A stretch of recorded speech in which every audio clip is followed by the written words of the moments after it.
journey started in lovely Launceston, Australia, catching a late night flight through to Melbourne, where I stayed at what can most generously be described as a hotel. Good morning, everyone. It is 5:30 a.m.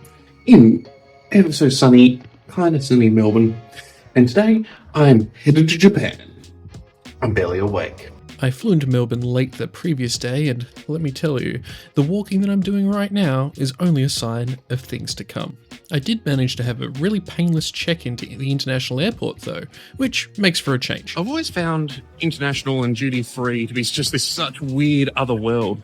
It's supposed to be cheaper, right? Because there's no tax. But in reality, it's exactly the same as everywhere else. I mean, they're just kind of banking on the fact that you're traveling and you're tired.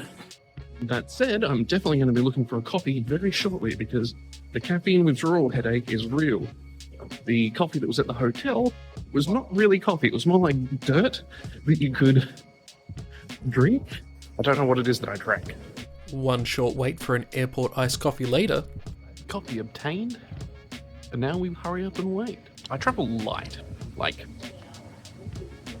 that's it. That's all I'm taking with me for 8 days travel. In here, I've got literally everything I need for 8 days. And honestly, if it's not in there, if I don't have it, going to a big country, they're gonna have stuff. Just gotta be aware of what the limitations are. It's very unlikely that I'm going to easily be able to find pants in my size or shirts in my size. Then again, maybe that's a asterisk on the shirts. Attention please everyone, this is the final boarding call for all customers travelling on Qantas Flight 151 to Auckland. If you hold a boarding pass for this service, could you please make your immediate way to gate lounge number 11A for boarding. Thank you. If you're headed to Auckland right now, you really should get to your plane. Here we go, here we go, here we go, here we go, here we go. Here we go, here we go, here we go. One 14-hour flight led to an overnight layover in Narita, where I was greeted by these lovely guys on the way in, and there was a mural showing all of the Pokemon from first gen through to current gen, which I thought was really cool. After spending a night in the hotel, my domestic flight took me to Fukuoka, and then a bus all the way to Kumamoto. My very first day in Kumamoto was spent at the wedding, which was lovely, by the way. It was really, really fantastic, beautifully organised, gorgeous, amazing food. Awesome. But of course I'm not going to show that on camera because there's a lot of people there that probably don't consent. This is 2 days after that, and I am wandering the open air mall of Kumamoto. It is enormous. It is multiple city blocks, and this was really me getting the lay of the land and understanding where I was going to be located for the next 5 days or so, because I was completely lost at this point. My only saving grace was that I happened to have a digital SIM card which allowed me to use Google Maps and get data while I'm here. Definitely recommend getting some form of data access while you're in Japan. It's very easy to get lost, even though the cities more or less follow a grid pattern. The sheer variety of shops and stalls and just things to see were completely wild. There was just so much. And as you'll start to notice, Japan really has cornered the market on the idea of the mascot. In fact, you may even recognize this guy. He's been around a lot. In fact, you've probably seen him on the internet. This is Kumamon. Kumamon was created in 2010, and it was created as part of a campaign to draw tourists to the region. I would say it's actually pretty successful, given how the idea of Kumamon has spread. And you can find his face on everything, from car rental businesses to water bottles, cups, pens, paper, sporting teams, newspapers, chocolate, everything. There's probably Kumamon flavoured Kit Kat that I wasn't able to find. And I am at the Swiss Cafe in Kumamoto, and I'm at this cafe because it's supposed to be one of the top 50 cafes in Kumamoto. One of the things you need to know if you're coming to Japan, you're a coffee lover, you're going to be slightly disappointed. Coffee here is different. It might be the beans, it might be the style, it might be the milk, it might just be a knowledge thing. I don't honestly know, I'm not a barista. Baristas out there, please tell me what is happening here. This place is supposed to be really good, and whilst it's not the number one spot, the number one spot is ranked for tea, not for coffee, and this is for coffee, not for tea, and also sweets. So I'm looking forward to that. I haven't had breakfast. I have downed a canned coffee of Georgia, and you can tell I'm definitely not an anxious person at all because it's not all squished in. Anyway, this should be great, so I'll show you inside. Let's go! A few moments of confusion were caused thanks to my limited grasp of Japanese, until I was told by the lovely staff members the cafe is actually downstairs where the menu had, well, it just had kind of everything. It was very European style of menu, but there were just little twists that I thought were really cool. All of the sweets, everything here that I tried was fantastic. Unfortunately, a lot of my video in here got corrupted, so I can't use it, but I'll show you what I can. I also finally got not just one, but two amazing coffees.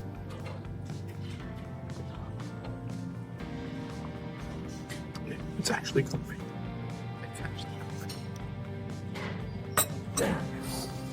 It's good.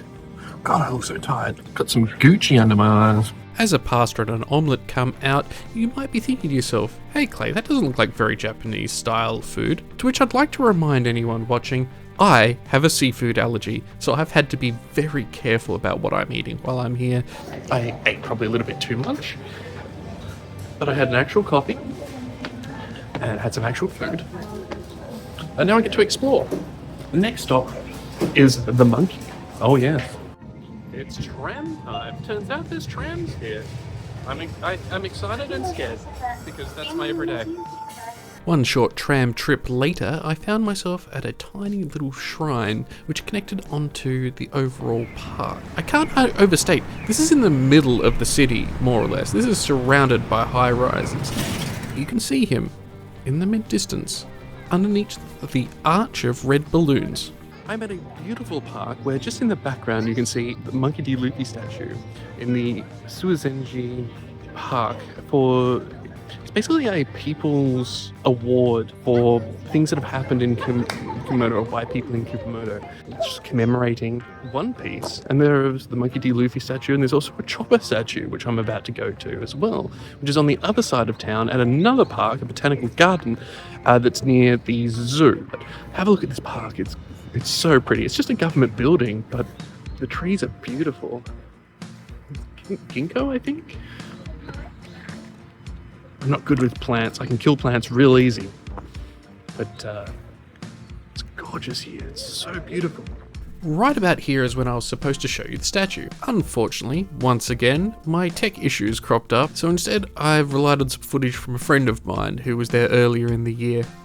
Monkey D. Luffy is the protagonist of the anime and manga series One Piece, which is written and illustrated by Ichiro Oda.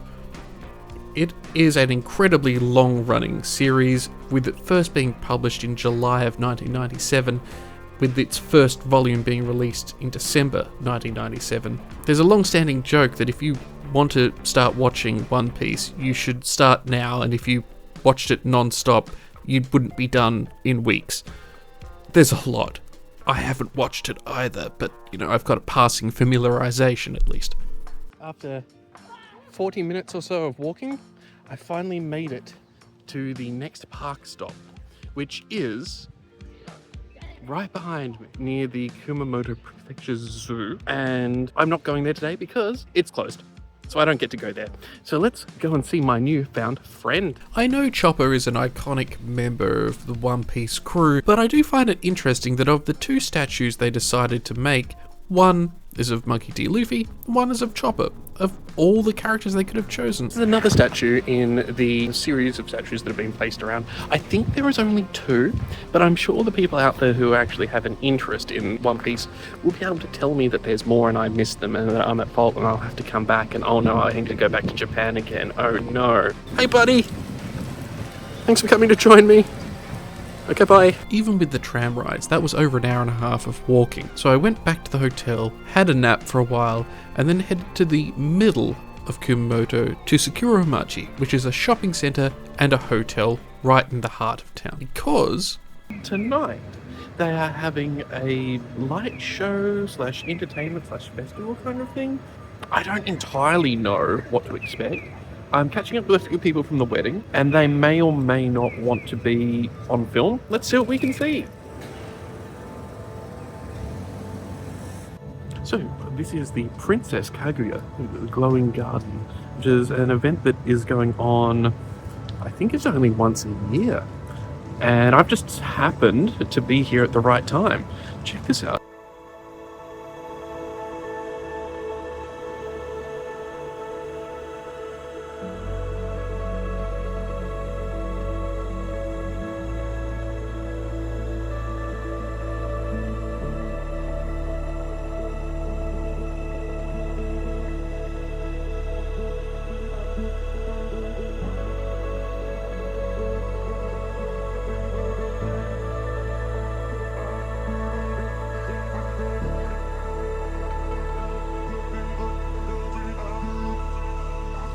So no, I completely misunderstood the assignment.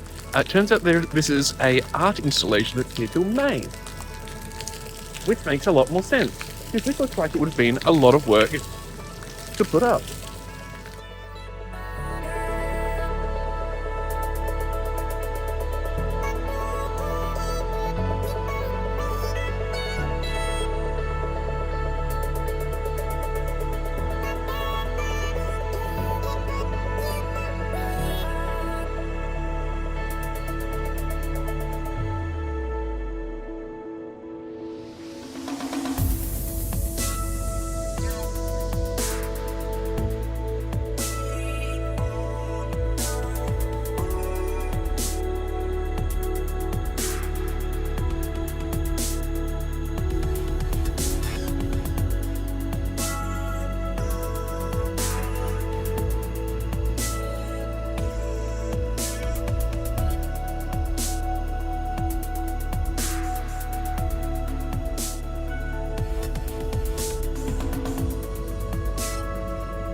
Sorry I didn't say much through that.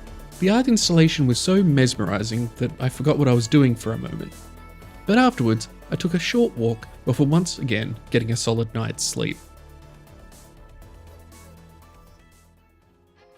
And today, I'm headed to Kumamoto Castle, which is one of the premier tourist attractions here in Kumamoto.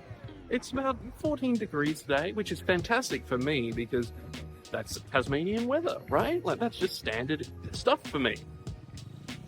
It's not a particularly busy city, which is something I really enjoy. Like, I've never had an issue moving around. And because it was such a glorious day, I decided to walk the hour and 20 odd minutes to Kumamoto Castle, and I'm glad I did, because I ended up going through this beautiful park filled with old trees and so much history to look at. One of the things that I really noticed was that in the city proper, there was very little in the way of even birds beyond crows. So being in a space where I could hear birdsong and see wildlife and greenery, it just felt really nice. It felt really centering to my poor Tasmanian soul, where I live a day-to-day life, which is normally filled with trees. Rounding a bend in the path, the battlements and towers of Kumamoto Castle peek through the foliage. Kumamoto Castle was originally constructed in the early 1600s by Daimyo Kaito Kiyomasa, who was not just a samurai, but a castle architect, and he designed it to be virtually impenetrable. It had massive stone walls that sloped just at the right angle to stop attackers, hidden defensive corridors, and unique system of underground springs to make sure the defenders had water in the event that they were besieged. And all of that planning did pay off, because the castle endured a famous siege during the Satsuma Rebellion in 1877, and the defences held strong even though the rebels set the keep ablaze. As I walk closer, you can see the reconstructed towers and the reconstructed buildings. The original structures were largely destroyed in that fire, and then it was knocked down again in 2016 by an earthquake, which caused massive damage to the entire building site. But in spite of that, restoration efforts continue, and it is a site that is a testament to Kumamoto's resilience and the pride of its people. It's not hard to feel awed when standing here. With the dark walls, the sweeping roof, the towering keeps, Kumamoto Castle exudes power and grace, and it reminds us of the past and the people who would have walked these grounds. So let's just head inside and take a look around. Inside, modern lighting contrasts with the castle's original wooden beams and the stone foundations. The floors are polished and smooth, and it's very stark in comparison to the ancient appearing outside. There are glass displays everywhere that hold artifacts from different periods in the castle's history, everything from armor and helmets and swords to maps and descriptions of the city as it was in the past. Moving further in, the museum doesn't show you history, it tries to immerse you in it. Reaching the top, you're greeted with this beautiful view of the entire city and surrounds. I banged my head on the glass because it's so clean that I was like, oh yeah, I can lean forward a little bit further, and just bounced clean off it. In terms of historical sites, Kumamoto Castle is beautifully prepared, beautifully preserved, even though it has been rebuilt several times. It's a real testament to the care that people have. It's really cool. It's just such a beautiful place to, like, look at this ginkgo tree. Wow. I was actually supposed to have had an English-speaking tour when I came to this site. Unfortunately, when I arrived, I was told that the English-speaking guide wasn't available, so I missed out on that and had to kind of do it by myself. I decided that would be a better choice than going along with the tour where I just simply wouldn't understand what was going on. I'm on my way to the Botanical Gardens now. It is a short walk, well, I consider it a short walk. You could take a tram or a bus or a taxi, and it would only take maybe 15 minutes to get there. For me, I decided to walk about 45 minutes because I just wanted to see the city. I just wanted to see things that I could see. And I've stumbled across a different entrance to my location that I was heading to than I thought I would go to. Stepping down this side entrance was one of the ways into the Suizenji Jojuen, and I'm apologising in advance for that pronunciation. It is a landscape garden that's hidden in the heart of Kumamoto, and it's been considered a place of peace and reflection for over 400 years. Look at this. This is incredible. It's like the city is just there and we've just stepped into this other world. It's amazing. It was originally built in the 17th century by the Sakawa clan, and the garden was designed for tea ceremonies and quiet contemplation. But what makes it truly special is its design. It's a miniature representation of the Tokaido, the famous road that once connected Kyoto to Edo. And in the background of the video, if you look closely, you'll even see a small, perfectly shaped hill that symbolises Mount Fuji. The paths wind around a central pond, and it's fed by natural spring water from Mount Aso, making the reflections in the water crystal clear. Traditional tea houses sit among the trees, and visitors have a chance to experience an authentic Japanese tea ceremony in the same serene setting enjoyed by samurai lords centuries ago.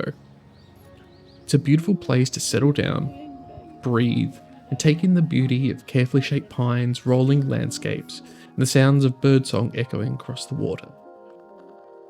There are koi ponds, collections of trees that have been donated from all over the world, statues, elements that you can go for sightseeing or just sitting and relaxing. This place felt dreamlike. It felt like I'd wandered into something straight out of Spirited Away. The garden was designed in the Shisenkayu style, which meant it's supposed to be experienced as a journey, with each turn revealing new scenes and new perspectives. I guess that's why it does give this almost spiritual feeling, like you're coming around a corner and coming face to face with some new revelation. And it's the intentionality of this garden space and the placement of each tree, the flow of the water, the sense of harmony between nature and human design that makes it feel the way it feels. And I've never been anywhere that gave me the sense of peace that this space gave me. I stayed there for hours until it started to get dark, and then, at that point, I wandered back to the centre of town, have some food and something to drink. It's my last night in Kumamoto, and I'm relaxing on the roof of Sakuramachi, drinking a beer, which I managed to acquire more or less through sign language. You do what you gotta do when you travel, I suppose. I feel like I've learned a fair bit about myself on this trip. Namely that I don't think I want to travel alone like this again. Certainly not somewhere where I'm not able to speak at least the basics of language, you know? It has been a good trip. I'm very tired. Today I walked, I think if I check now, it'll say 20 kilometers. And I promised myself I'm not just going to get some combini food. It was also possibly a mistake coming to a country that is so renowned for seafood, because every time I stop for food, it's a game of Russian roulette as to whether I'm going to get nailed this time or not. Thankfully, so far, I've been very, very lucky. We just keep playing the game, I guess.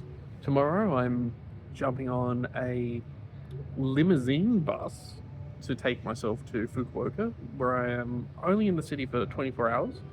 And then from Fukuoka, I take a domestic flight to Narita. And then from there, straight back home, which will get me back in Australia, in Melbourne, on a Saturday, early in the morning, and then back home later on that Saturday afternoon. And like all my other flights on this trip, every single flight has been changed or delayed then changed, or changed and delayed. I have travelled enough to at least know, mostly to give yourself some extra time to get to and from wherever you're going. So that ain't so bad. I'm also way under budget, which is a good thing, because it means I haven't done anything too silly. I am looking forward to getting back home though. The bus ride out of town was bittersweet. I felt like I'd only just started to touch on what could be found in the Kumamoto area, and I definitely want to come back. I think that last night I was feeling a little bit homesick and a little bit sad, and that led to me feeling down and out, as can be expected after spending a bit of time in another country and the trip starting to come to an end and you're expecting to travel back. The trip back went by much more painlessly than I would have thought. So from Fukuoka, domestic flight back to Narita, a short layover, and then back through to Melbourne, and then another short flight through to Launceston to be back home. As I was sitting on the plane with my bag packed, ticket in hand, it's hard to put the entire trip into words. And it was hard to edit this, it was hard to put it all together. There was more than the places I visited, more of the feeling of the city itself. There was a warmth to the people who welcomed me there that I hadn't experienced anywhere else.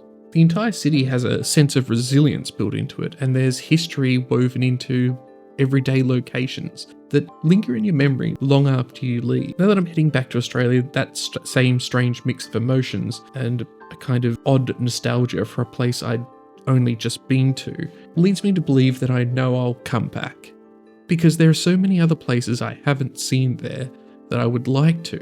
So thanks for watching, everyone, and I'll see you next week, where I have another video coming out that is technically a haul video. I didn't see that in my future. I hope to see you there for that.